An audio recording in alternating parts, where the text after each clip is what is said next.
귀한 찬양 감사합니다.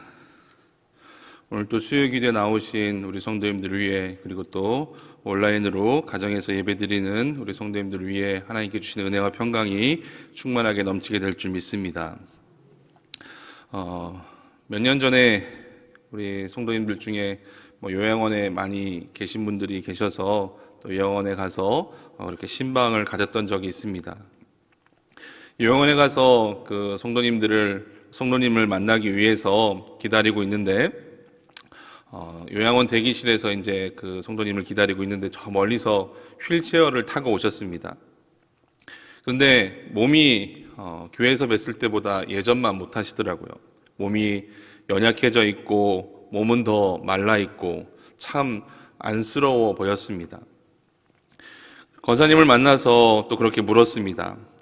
권사님, 소원이 있으면, 또 기도 제목이 있으면 한번 말씀해 보라라고 그렇게 물었습니다. 또 같이 갔던 신방 대원들이 옆에서 부추기면서 소원이 뭔지, 기도 제목이 뭔지 한번 말해 보라라고 그렇게 물었습니다. 요양 중인 권사님이 용기를 내서 이야기를 하셨는데 그 말이 잊혀지지 않고 문득문득 생각이 납니다. 그 권사님 말씀하시기를, 목사님, 제 소원은 다시 한번 교회 가봤으면 좋겠다라는 겁니다. 권사님 눈빛에는 교회를 향한 그리움이 가득 차 있었습니다. 그리고 그렇게 기도해 드리고 왔던 적이 있었습니다. 얼마나 외롭고 또 성전에서 함께 했던 그 믿음의 친구들과 보냈던 그런 생각들, 그리고 성전에서 예배드리던 그 시절이 얼마나 생각나셨을까요? 오늘 저희들이 읽은 시편은 고라 자손의 시라고 기록되어져 있습니다. 고라 자손은 레위 지파인데, 레위 지파는 성전에서 봉사하는 일을 감당했습니다. 성전 문도 지키고 성전에서 찬양도 하고, 그리고 이 사람들이 성전에서 일을 하면서 불려진 찬양곡들을 모아서 성경에까지 그렇게 기록되었습니다. 고라 자손이 기록한 시편이 성경에 한 11편 정도 그렇게 기록되어져 있습니다. 저희들이 잘 아는 것처럼 시편 42편 1절 2절 말씀에 보면, 하나님이여 사슴이 시냇물을 찾기에 갈급한 같이 내 영혼이 어느 때에 나아가서 하나님의 얼굴을 배우리까 라는 그런 시편도 고라 자손의 시라라고 그렇게 기록되어져 있습니다. 시편 84편의 저자가 누구일까 사람들이, 또 신학자들이 이야기할 때 대부분의 사람들이 시편 84편의 저자는 다윗이 아닐까라는 그런 이야기들이 많이 있습니다. 그렇다면 다윗이 이 시편 84편을 기록할 때 언제 기록했냐라는 이야기가 있는데, 다윗이 자신의 아들 압살롬에 의해서 예루살렘을 떠난 적이 있었습니다. 그때 기록했을 거다라는 그런 이야기들이 있습니다. 다윗에게 많은 자녀들이 있었는데 그 중에 압살롬이라는 아들이 있었습니다. 그 압살롬은 많은 사람들에게 칭찬을 받았던 아들이었습니다. 성경에 보면 그 압살롬에 관해서 그렇게 이야기하는데, 사무엘하 15장 25절에 보면 압살롬에 관해서 그렇게 이야기하고 있습니다. 온 이스라엘 가운데서 압살롬같이 아름다움으로 크게 칭찬받은 자가 없었으니 그는 발바닥부터 정수리까지 흠이 없음이라. 그의 말이나 어떤 행동, 그 어느 하나 부족함이 없었다라고 이야기합니다. 그리고 이렇게 자랑스러운 아들이었죠. 그 아들이 가족 간의 분쟁 때문에 집을 나가게 됐습니다. 그 아들이 그렇게 흠이 없던 아들이 집을 나갔는데 돌아오지를 않는 겁니다. 아무리 기다려도 그 아들이 돌아오지 않습니다.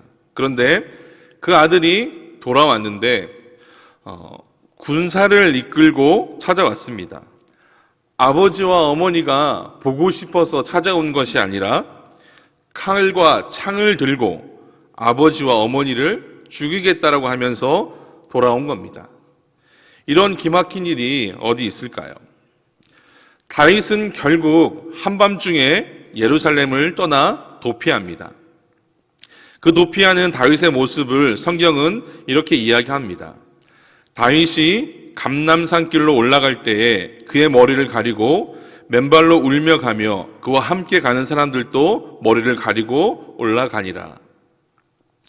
다윗의 마음이 너무 슬퍼서 맨발로 감난산을 넘었고 세상이 너무 부끄러워서 수건으로 얼굴을 가렸습니다. 그러며 통곡하면서 처참한 심정으로 그렇게 길을 가고 있습니다. 다른 외부의 국가들이 반란을 일으킨 것도 아니고 내부의 반대자들이 반란을 일으킨 것도 아니고 사랑하는 아무런 흠이 없다라고 칭찬을 받았던 그 아들이 아버지를 죽이겠다라고 칼을 든 겁니다. 그 사랑하는 아들과 서로 칼을 들 수가 없어서 아들을 피해 이곳저곳 방황하는 시간을 그렇게 보내게 되었던 것입니다. 이런 다윗의 마음이 얼마나 괴로웠을까요? 그런데 다윗이 그 시기를 보내면서 가장 괴로웠던 것은 무엇이었냐면 자신이 예루살렘을 떠나면서 왕의 지위를 잃어버린 것도 아니었습니다. 다윗이 왕궁을 잃어버려서 마음이 괴로운 것도 아닙니다. 그렇다고 지금 갈등의 상황, 그 아들과 칼을 들고 있는 그 상황도 아니었습니다. 다윗이 가장 괴로워했던 것은 무엇이냐면 성전에 나아갈 수 없는 것이 가장 괴로웠다라고 그렇게 이야기하고 있습니다. 다윗은 한 나라의 왕이었습니다. 왕으로서 나라를 다스리는 게 그렇게 쉽지만은 않았습니다. 정치적으로, 사회적으로, 경제적으로, 문화적으로 어느 것 하나 온전한 것이 없었습니다. 그런 다윗이 그 무거운 인생의 짐을 잠깐 내려놓고 쉴 수 있는 시간은 성전에 나가서 예배드리는 시간이었습니다. 지금도 다윗이 자신의 아들로 인해서 가슴 아픈데 그가 분명 예루살렘에 있었다면 성전에 나가서 하나님에게 울기도 하고 탄식도 하고 그런 가운데 하나님에게 위로도 받고 격려를 받고 성전으로 돌아왔을 텐데 그런데 지금은 그 성전에 나아갈 수 없는 겁니다. 그 성전을 향한 그리움이 다윗 마음 가운데 더 커져만 갑니다. 그래서 다윗은 오늘 80편, 84편 1절에 그렇게 고백을 하고 있는 겁니다. 1절 말씀 제가 다시 한번 함께 읽어보도록 하겠습니다. 1절입니다. 만군의 여호와여 주의 장막이 어찌 그리 사랑스러운지요. 인생이 힘들고 고단함을 느끼는 순간마다 그리고 자신의 마음에 우울하고 또 슬퍼질 때마다 내일의 계획을 잘 모를 때마다 생각하고 찾아갔던 것이 주의 성전이었습니다. 그 장막이 어찌 그리 사랑스러운지요. 다윗은 그렇게 고백을 하고 있는 겁니다. 그런데 다윗이 그렇게 찾아갔던 성전, 다윗이 생각하는 그 성전이 정말로 그렇게 사랑스럽고 아름다웠냐? 사랑스럽고 아름답다라고 이야기하기에는 조금은 부족합니다. 만약에 이 다윗의 아들 솔로몬이 건축한 하나님의 성전이었다면 사랑스럽고 아름답다 이야기할 수 있지만 다윗이 찾아가는 성전, 다윗이 생각하는 그 성전은 지금은 시커멓고 수달의 가죽으로 만들었고 몇백 년이 흐른 낡은 천으로 있는 그런 성전이고 성막이었습니다.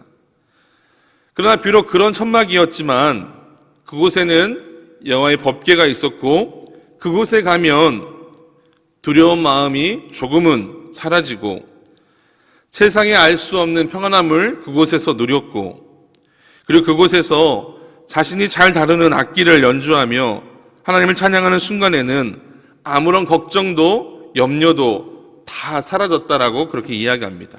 그리고 하나님께 주시는 위로와 소망을 받았습니다. 다윗에게 그 성전은 영혼의 안식처였습니다. 다윗은 그 성전에서 하나님을 찬양할 때마다 위로와 소망을 얻었고 그곳에서 영혼의 참 안식을 얻었다라고 다윗은 그렇게 고백하고 있습니다. 우리 성도님들은 어떠신가요? 다윗이 그렇게 성전에서 찬양했던 것처럼 저희들도 이 시간 함께 찬양하면서 다윗이 하나님의 성전에서 하나님을 찬양하면서 얻었던 위로와 소망을 잠깐 얻기를 바랍니다. 저희들 잠깐 찬송가 301장 지금까지 지내온 것, 다윗이 하나님의 성전에서 하나님을 찬양하면서 그렇게 위로와 소망을 얻었던 것처럼 저희들도 찬양하면서 그 위로와 소망을 얻기를 바랍니다. 함께 찬양하겠습니다.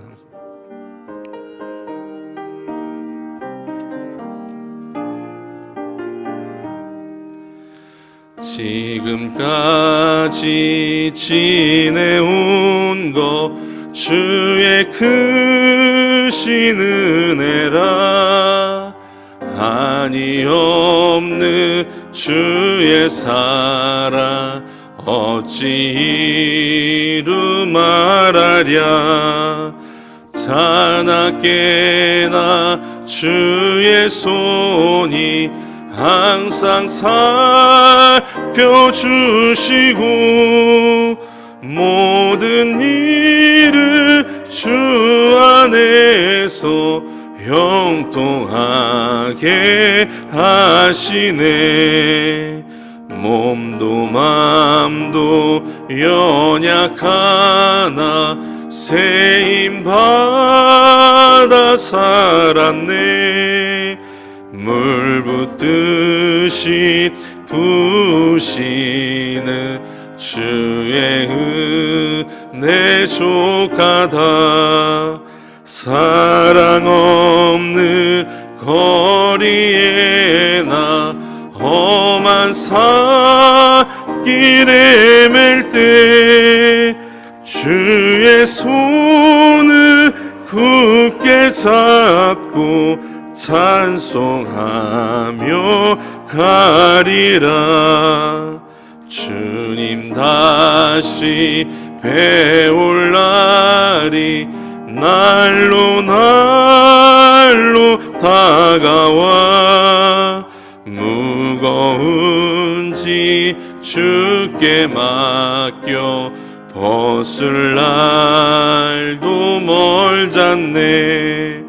나를 위해 예비하신 고향 집에 돌아가 아버지의 품 안에서 영원토록 살리라.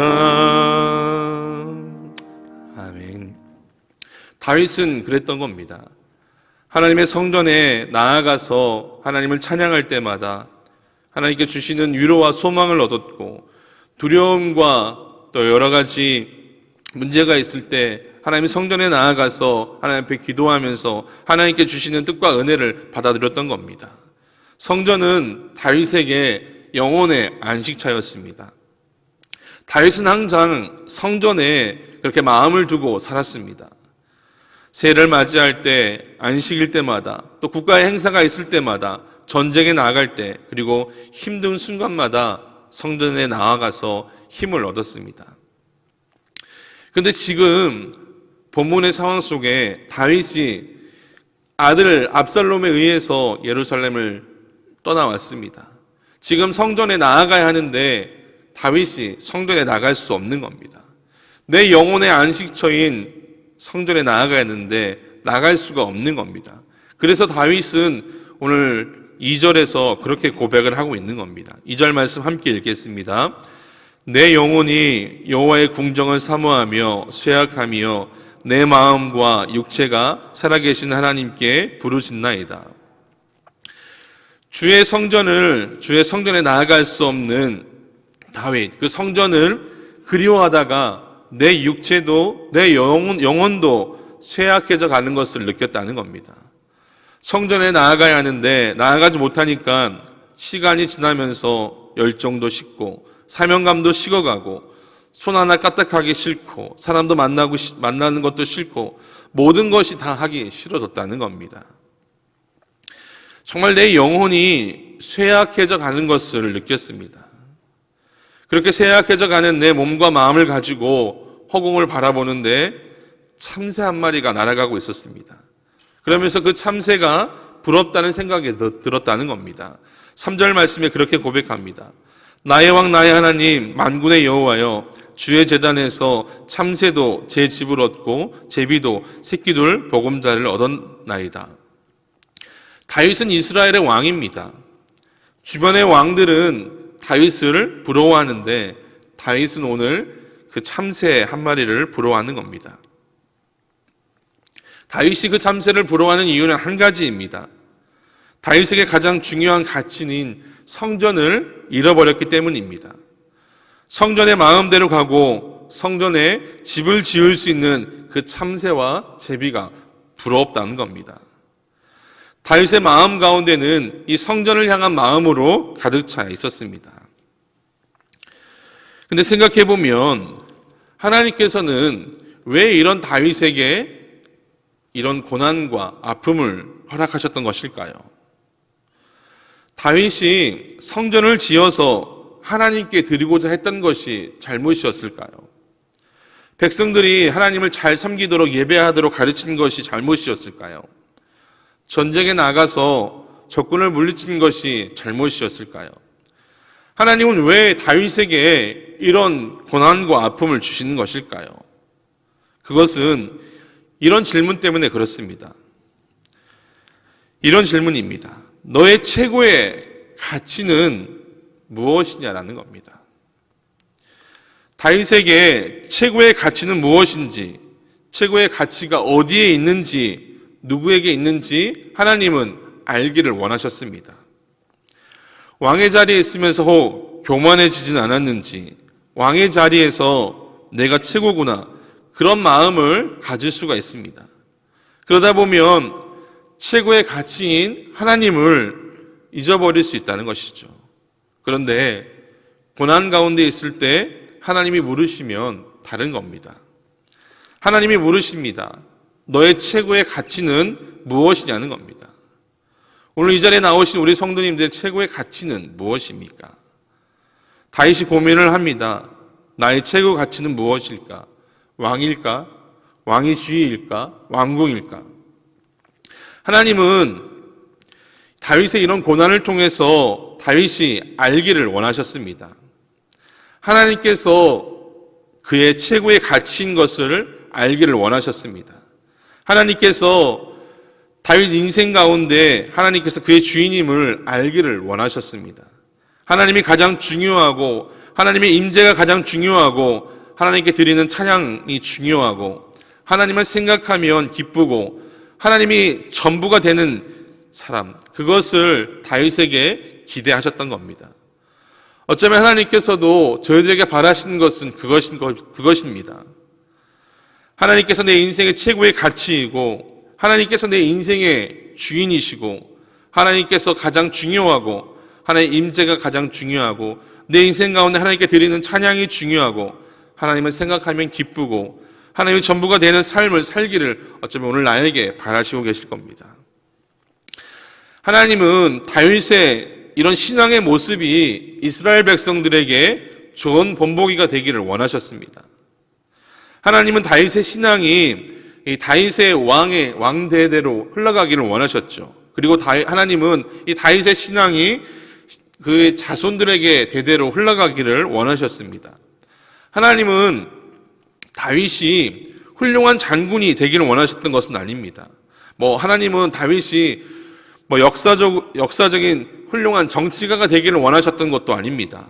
또 하나님은 다윗이 또 큰 부자가 되기를 원하셨던 것도 아닙니다. 그 모든 것들은 다 하나님에게 있었습니다. 다윗에게 그런 것을 바라지는 않으셨죠. 하나님이 바라시는 것은 다윗의 마음 가운데 하나님으로 가득 차기를 원하셨습니다.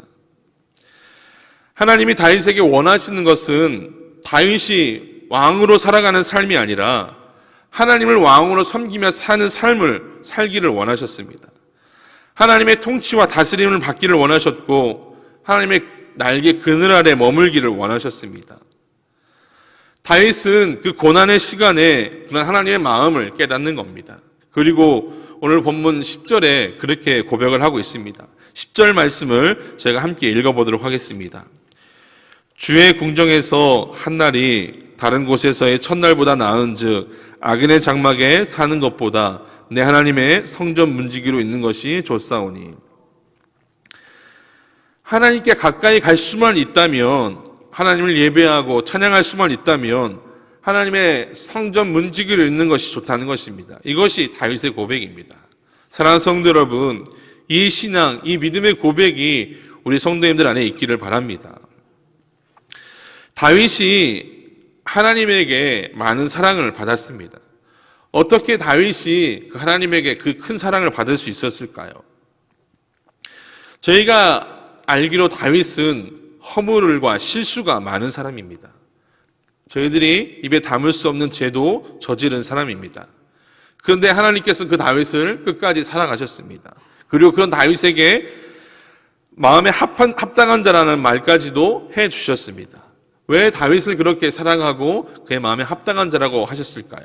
그것은 바로 다윗의 모습 가운데는 회개하는 신앙이 있었기 때문에 그렇습니다.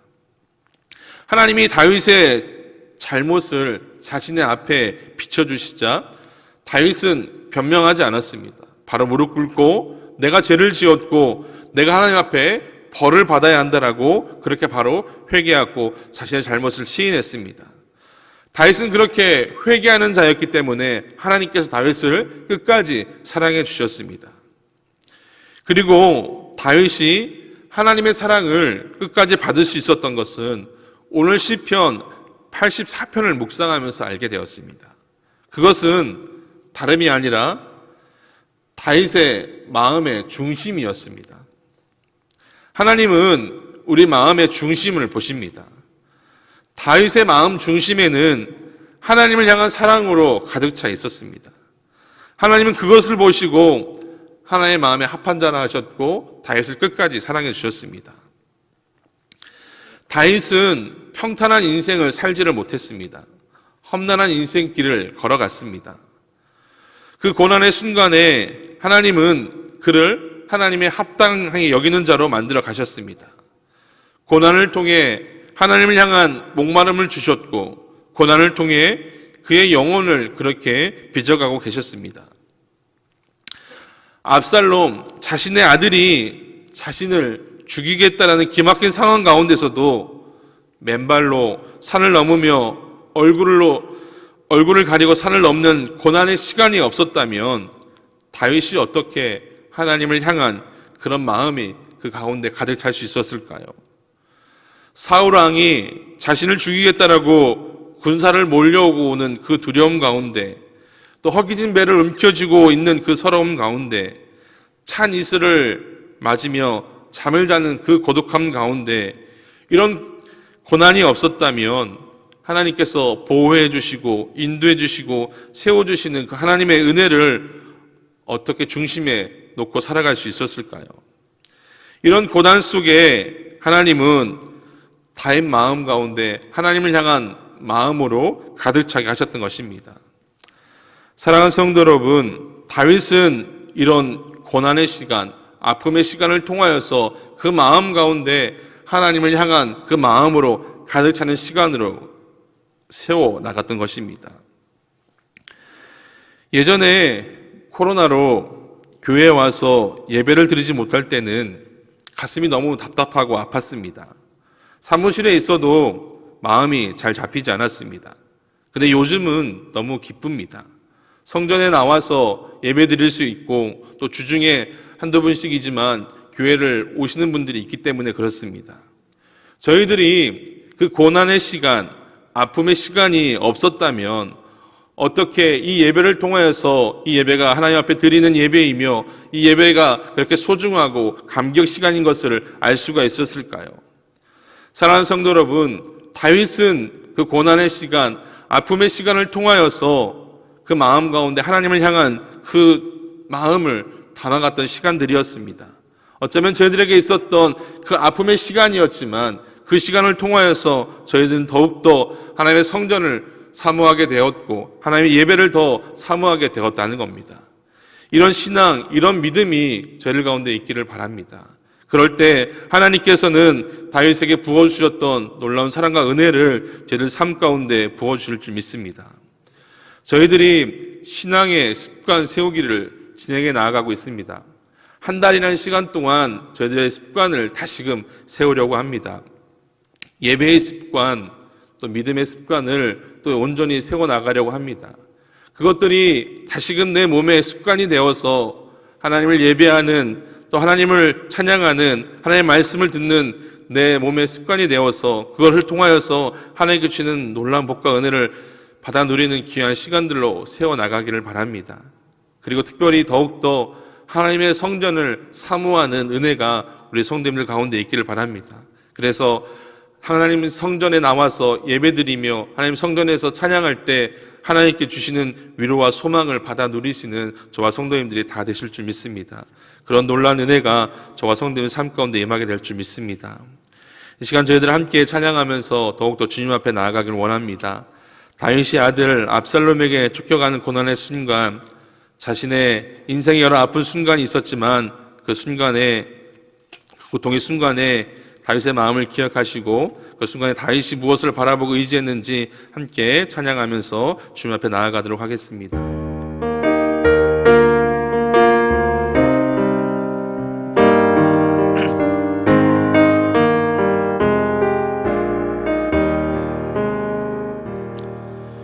왜 나를 깊은 어둠 속에 홀로 두시는지, 어두운 밤은 왜 그리 길었는지,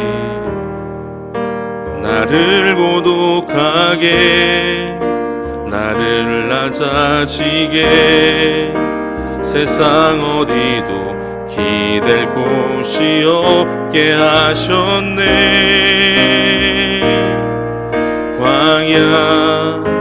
광야에 서 있네. 왜 나를 깊은 어둠 속에, 왜 나를 깊은 어둠 속에 홀로 두시는지, 어두운 밤은 왜 그리 길었는지,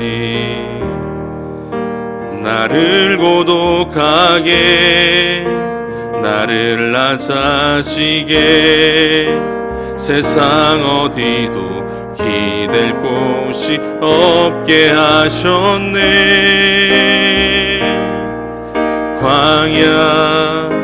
광야에 서 있네.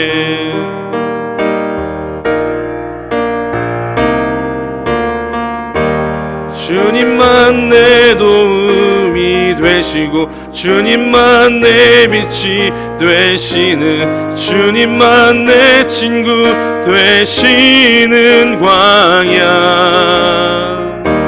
주님 손 놓고는 단 하루도 살 수 없는 곳,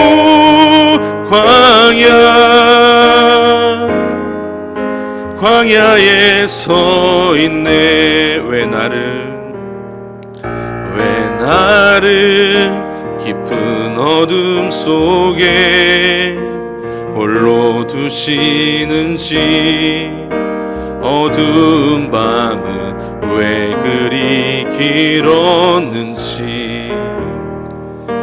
나를 고독하게, 나를 낮아지게, 세상 어디도 기댈 곳이 없게 하셨네.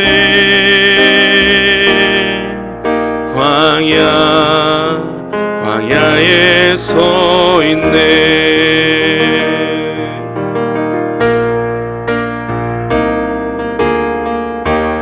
주님만 내 도움이 되시고, 주님만 내 빛이 되시는, 주님만 내 친구 되시는 광야.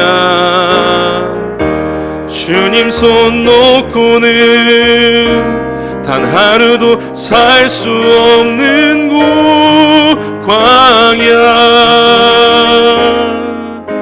광야에 서 있네. 이 시간 저희들 함께